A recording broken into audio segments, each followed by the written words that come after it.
Dan salam sejahtera tuan-tuan dan puan. Saya dah siap repair fan motor. Awalnya fan motor ni dia jam, dia ketat. Saya dah DIY baiki balik. Saya dah minyakkan dia punya bearing dan saya pasang. Okey, bearing ni dah dia punya ni dah lancar kesingan.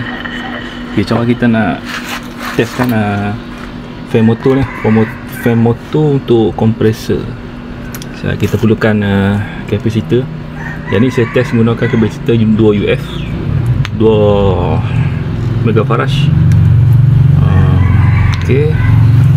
Yang ni kita kena pasti dulu dia punya common starting dengan run. Common untuk coklat common, dia warna merah, starting warna biru. Kita gunakan kapasitor. Okey, yang untuk yang kabel ni saya jadikan kabel supply.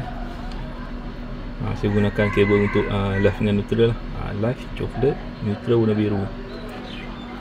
Okey, tuan-tuan dengan hidupkan lagi supply ni. Tuan-tuan sambungkan dia punya pendawaian untuk kapasitor. Okey, yang ni untuk kabel live daripada incoming ni saya letakkan warna coklat.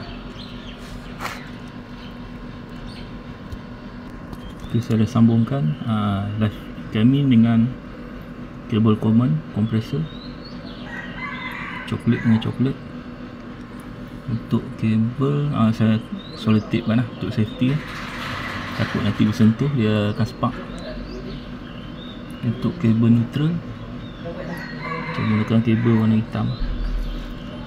Letakkan dekat neutral. Kabel incoming tu saya akan masukkan kabel starting.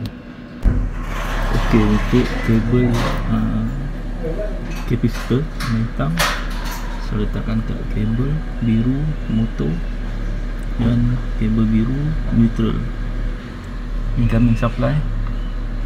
Okey, untuk bumi ni saya biarkan tidak ada sambungan.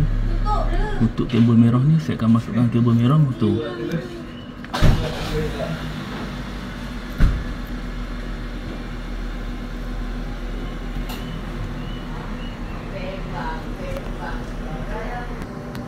Okey, saya sambungkan kabel merah kapasitor dengan kabel merah motor.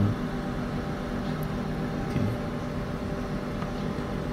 Kabel incoming coklat pergi ke kabel common motor, kabel biru neutral incoming masuk ke kabel hitam kapasitor dan kabel biru motor, dan kabel merah pergi ke kabel merah kapasitor. Okey, lepas ni saya akan masukkan supply.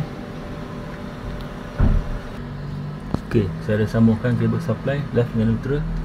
Okey, saya hidupkan switch.